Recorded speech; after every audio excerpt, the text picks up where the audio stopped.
भूर्भुवः स्वः तत्सवितुर्वरेण्यं भर्गो देवस्य धीमहि धियो यो नः प्रचोदयात्।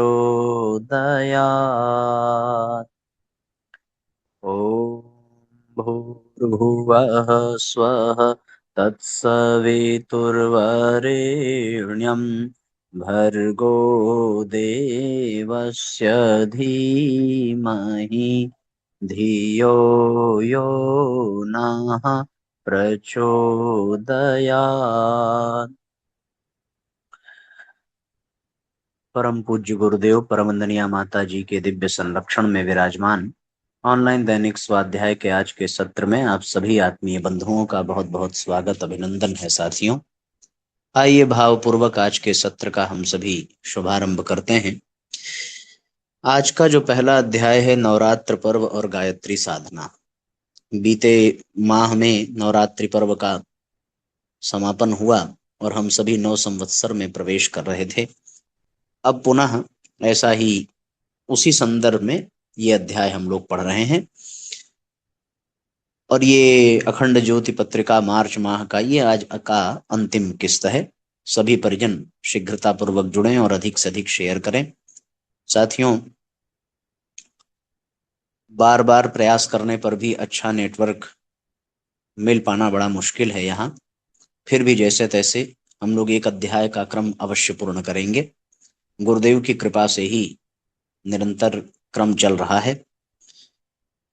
अपनों से अपनी बात, इसके अंतर्गत नवरात्र पर्व और गायत्री साधना। सभी परिजन ध्यान पूर्वक सुनेंगे, शेयर जरूर करेंगे, बता देंगे सबको आवाज अच्छे से आ रही है। वर्ष में 2 बार आने वाला नवरात्र पर्व साधना और आत्मिक शुद्धि का विशेष अवसर माना गया है। शारदीय और वसंत नवरात्र दोनों ही काल तप, तपस्या और उपासना के लिए श्रेष्ठ माने जाते हैं। इन दिनों शरीर और मन दोनों को शुद्ध, संयमित व संतुलित करने का प्रयास होता है। ऋतुओं के संक्रमण काल में मनुष्य के शरीर और मन पर विशेष प्रभाव पड़ता है, जिससे उन्हें संयमित और सशक्त बनाए रखने की आवश्यकता होती है। नवरात्र का काल इसलिए भी महत्वपूर्ण होता है क्योंकि इसमें विशेष तप, पूजन और गायत्री साधना से आत्मिक प्रगति के द्वार खुलते हैं। शास्त्रों में इसे शक्ति साधना का उपयुक्त समय कहा गया है। ऋषियों ने भी इन दिनों को आत्म उत्थान, आराधना और साधना के लिए सर्वोत्तम बताया है। वर्तमान युग की परिस्थितियों को देखते हुए जीवन में शुद्धता, सात्विकता और सादगी की आवश्यकता है। नवरात्र के 9 दिन यदि हम विशेष अनुशासन, संयम, ब्रह्मचर्य, उपवास या हल्का सात्विक भोजन, मौन, नियमबद्ध दिनचर्या व नियमित जप अनुष्ठान में बिताएं तो उनका प्रभाव पूरे वर्ष भर के जीवन पर पड़ता है।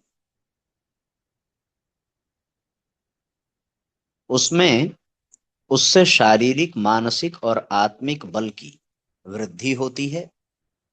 वातावरण में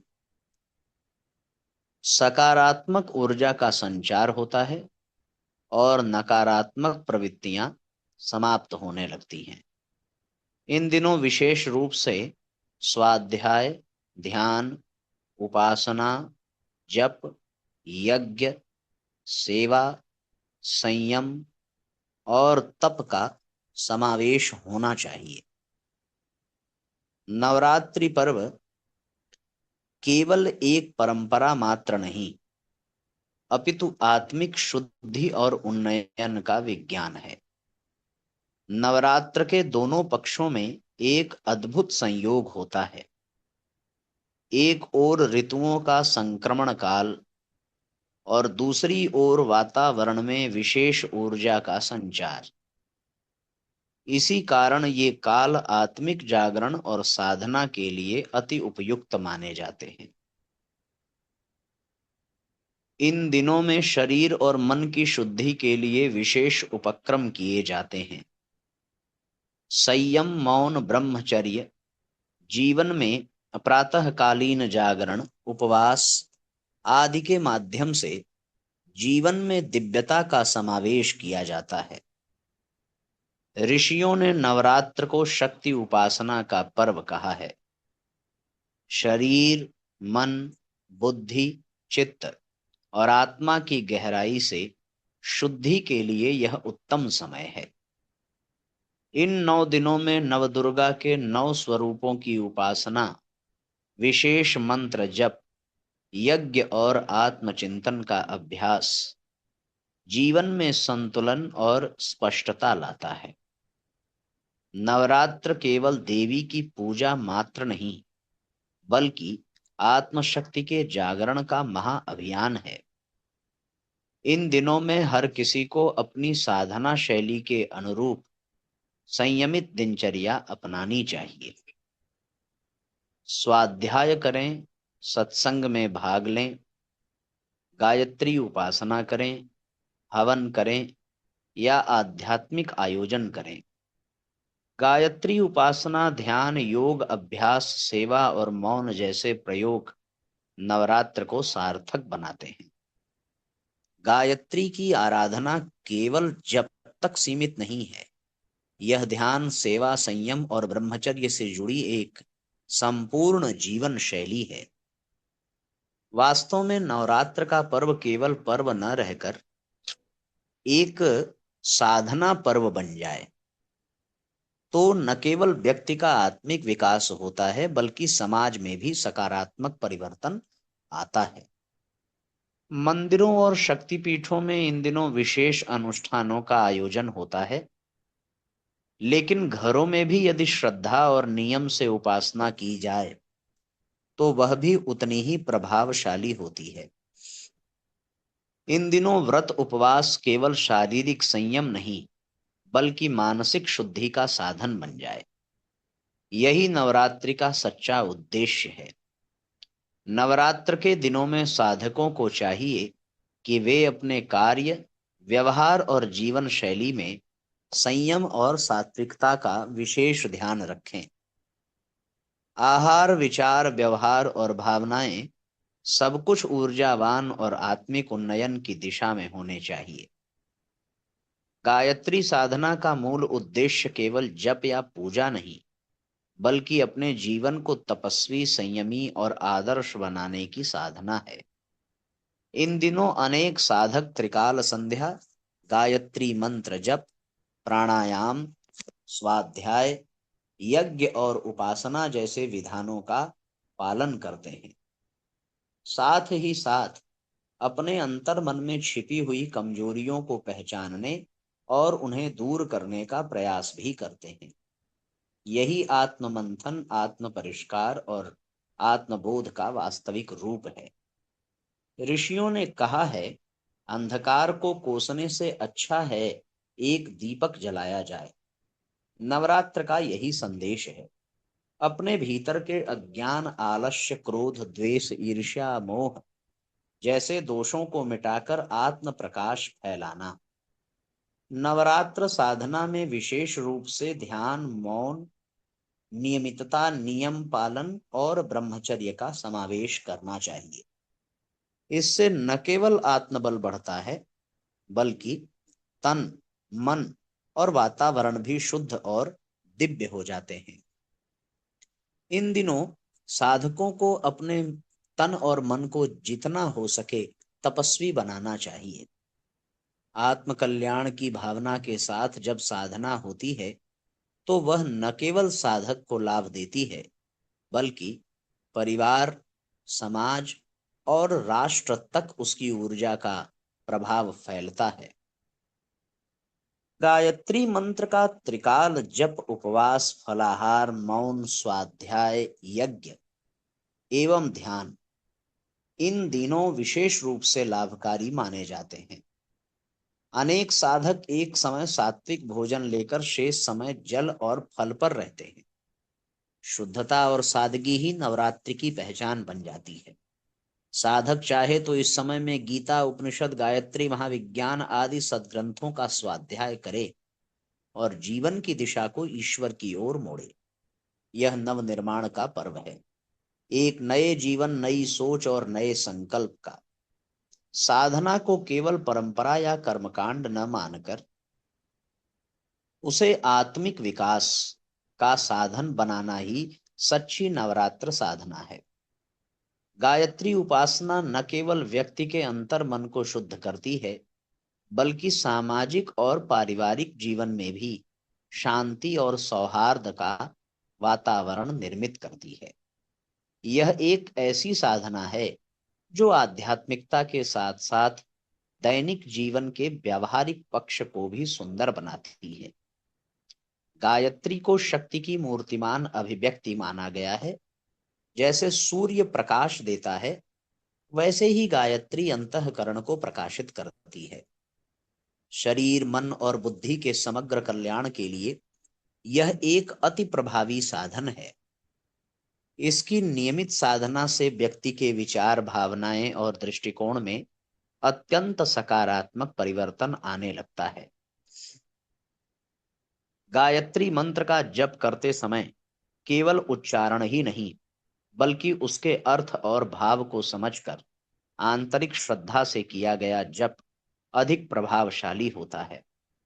इसमें ओम से प्रारंभ होकर प्रचोदयात तक पहुंचते हुए साधक स्वयं को आलोकित अनुभव करता है। नवरात्र काल में गायत्री उपासना करते समय यह आवश्यक है कि हम मन, वचन और कर्म से पूर्ण संयम बरतें।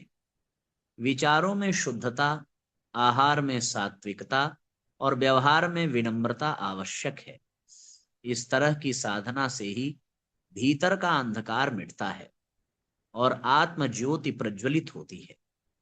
शास्त्रों में स्पष्ट रूप से कहा गया है, सत्यम ब्रूयात प्रियम ब्रूयात, न ब्रूयात सत्यम प्रियम। यह वाणी का संयम सिखाने वाला सिद्धांत है। इसी प्रकार आचरण में सत्य, अहिंसा, ब्रह्मचर्य, अपरिग्रह और अस्तेय जैसे मूल्यों को अपनाना ही सच्चे साधक की पहचान है। नवरात्र की साधना को केवल कर्मकांड या दिखावे का माध्यम न बनाएं, बल्कि इसे आत्मिक रूपांतरण का यथार्थ अवसर माने।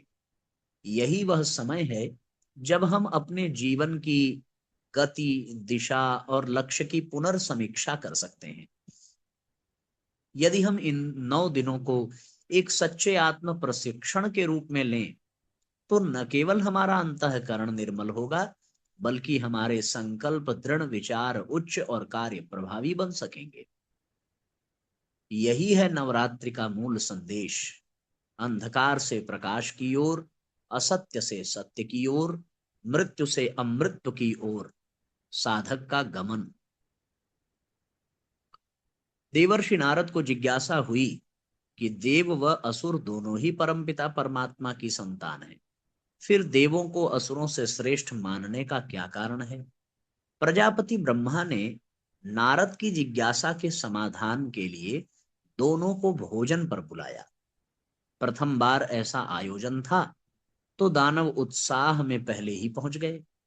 उन्होंने कहा कि हमें ही पहले भोजन परोस दिया जाए। दानवों ने भोजन प्रारंभ करने से पूर्व प्रजापति ने उनके सम्मुख शर्त रखी कि सभी को भोजन बिना कोहनी मोड़े करना है। शर्त विचित्र थी, पर तब भी असुरों ने दावत ग्रहण करना आरंभ किया। पर बिना कोहनी मोड़े भोजन करना कैसे संभव था? दानवों ने अनेकों प्रयत्न किए, परंतु उन्हें भूखे पेट ही उठना पड़ा। कुछ समय पश्चात देवगण पहुंचे। यही शर्त उनके सामने रखी गई तो देवताओं ने युक्ति लगाई और समाधान खोजा। समाधान यह निकाला कि प्रत्येक देवगण बिना कोहनी मोड़े अपने पड़ोस में बैठे देवता के मुख में निवाला डाल दे। पारस्परिक सहयोग सहकार से सब संतुष्ट होकर उठे। शर्त विचित्र थी, पर उनके लिए वरदान बन गई। देवर्षि नारद को देवगणों को मिलती प्राथमिकता का कारण पता चल गया। बहुत मार्मिक अध्याय था साथियों ये। और इस तरीके से हम लोगों ने आज नवरात्रि साधना, गायत्री साधना और आत्म समीक्षा के दिव्य सूत्रों को जाना, ये हमें पढ़ना भी चाहिए और तदनुसार अपने जीवन को बनाना भी चाहिए। अध्याय तो छोटा है, पर साथियों एक यही अध्याय हम लोग पढ़ करके आज के सत्र को विश्राम देंगे। बाकी सभी अध्याय हम लोगों ने इस पत्रिका के पूरे कर लिए हैं। आज के लिए इतना ही करेंगे। अब एक छोटी सी कहानी और है कि एक पर्वत के शिखर पर एक देवालय था। उस तक पहुंचने के लिए एक पगडंडी ही एकमात्र सहारा थी। देवालय ने एक दिन पगडंडी से प्रश्न किया, बहन, तुम लोगों का इतना भार बोझ अपने ऊपर क्यों वहन करती हो? उनके जूतों को भी अपने ऊपर धारण करती हो, ऐसा क्यों? उन्हें मना क्यों नहीं कर देती? पगडंडी बोली, बहन, ये सारे लोग आपके भीतर बैठे भगवान से मिलने ही तो आ रहे हैं। उनके बहाने मेरा भी भगवान से हर घड़ी मुलाकात हो जाती है। इससे बड़ा सौभाग्य भला और क्या हो सकता है? दूसरों का कष्ट सहन करके भी प्रभु भक्ति को जीवंत रखने वाले सदा महान कहे जाते हैं। वास्तविकता तो यही है साथियों। एक और छोटी कहानी है कि संत से शिष्यों ने प्रश्न किया कि दूसरों को उपदेश देते समय क्या कहना चाहिए। संत बोले, दूसरों को उपदेश देने के बजाय यदि कोई भक्ति पूर्वक ईश्वर की आराधना करे तो यही पर्याप्त उपदेश है। जो अपने को मुक्त करने का प्रयास करता है वही सच्चा उपदेशक है। बड़ी बात है। इस तरीके से साथियों ये सत्र जो है समाप्त हो रहा है। ये पुस्तक अखंड ज्योति पत्रिका भी आज पूरी हुई। कल से हम लोग युग निर्माण योजना पत्रिका का शुभारंभ करेंगे। आज के लिए इतना ही। ओम भूर्भुवः स्वः तत्सवितुर्वरेण्यं भर्गो देवस्य धीमहि धियो यो नः प्रचोदयात्। सभी आत्मीय बंधुओं को बहुत बहुत प्रणाम। सबका मंगल हो साथियों। जय राम जी की शुभ रात्रि।